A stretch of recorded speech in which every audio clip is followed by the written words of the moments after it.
Well, good morning, guys. Pardon me. Welcome to It's All About Faith, Every Home a Church. Whoops, I better take my hat off. Every home a church. I wear that sometimes, and it takes 2 or 3 hours to get the lessons ready, and quite frankly, I just forget I have it on. We're in First Peter, chapter 2, verses 13 through 25. I've been suffering from pretty severe sinus infection, and I'm afraid it's interfered with my work.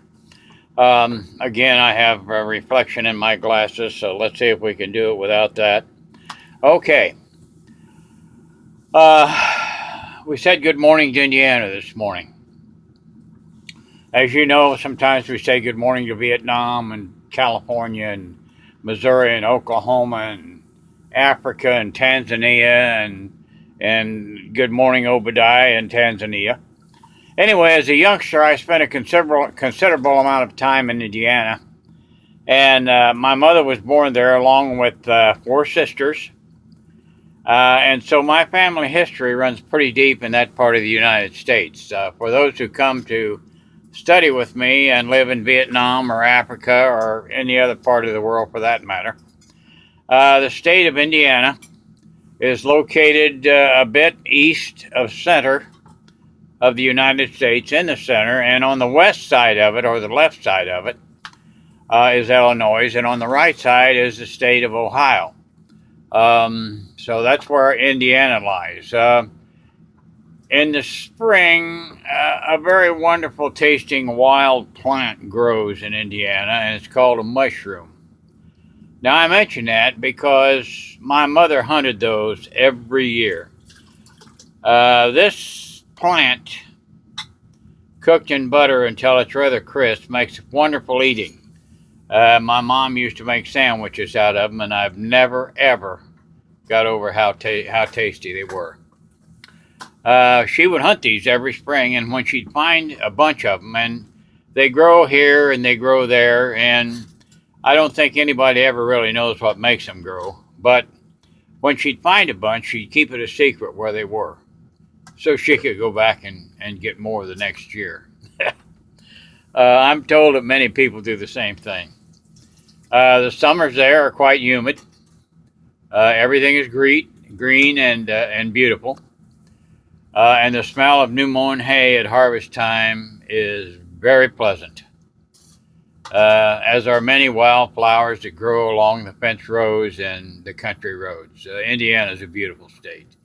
Her forests are beautiful.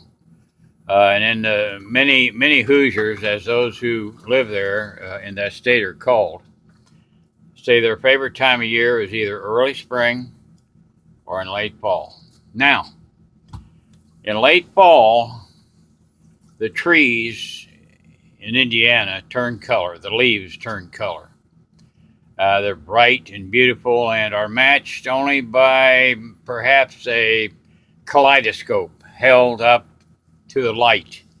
That's how many colors there are of the leaves in those trees. And then after a while, they dry up and fall on the ground. And when people rake those up in their yards, if they don't bag them up, once in a while they'll burn them. Now those piles of leaves, when I was little and lived in Indiana and we raked them up, of which I was one that raked them up, were great for playing. Your dog would play in them and the other kids of the neighborhood would play in them. But those leaves, if you take a potato and put it in those leaves before you set them on fire, they'll bake the potato. And they're really very tasty. They're quite good. So, my friends in Asia and other parts of the world, you've learned where I spent some of my growing up years. Many of my other years were spent in the state of California, but that's another story. The state of California is where I bought my first old car, a Model A convertible. I paid $100 for it. Had no brakes. I had to redo it. That's also where I found my very first love, and again, that's another story. But it's time to get to the lesson today, and I'll be back in a minute or two with the lesson and the video for it. Okay, Here we go this morning with First Peter, and the more I read of the things that Peter says, I can see why many preachers use his teachings for sermons. Like all Scripture, his words are timeless and full of wisdom and knowledge and teaching. Submit yourselves to the ordinance or the authority of the king.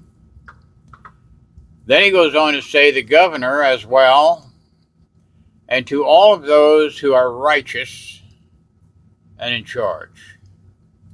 Now, this doesn't mean we're to submit ourselves to evil or bow to evil.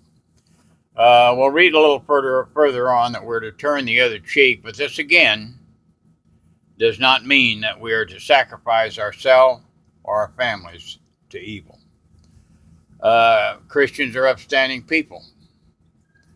And he goes on to say, with well-doing, we silence the ignorance of foolish men. That's verse 15.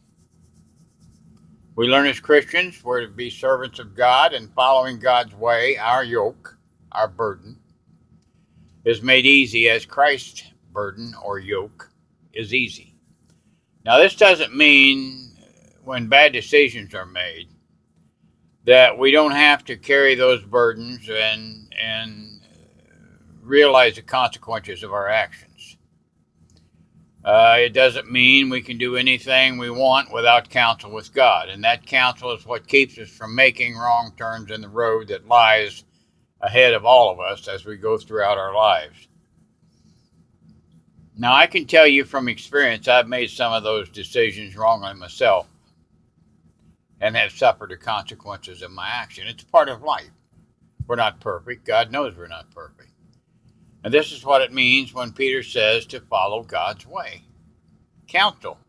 Counsel God. If you're going to make an important purchase, an automobile, a home, furniture, clothing, anything, counsel get God's counsel. Ask him what he needs. Pray about it. You'll get the right answer. That's what keeps us from making these bad decisions.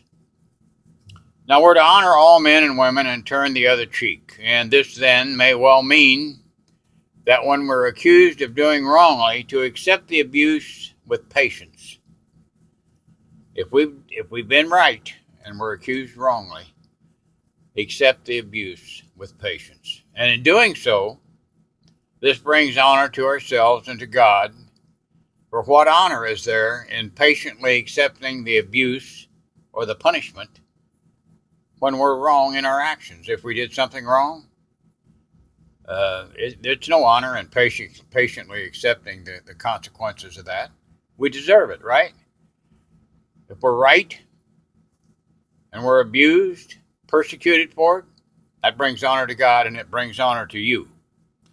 So in conclusion today, friends, we learned that the stripes, the whippings, and the beatings, and the death up on the tree, that Christ gave his life, and he gives us the example of that, and we're to follow, and in doing so, are converted to the shepherd of our own soul.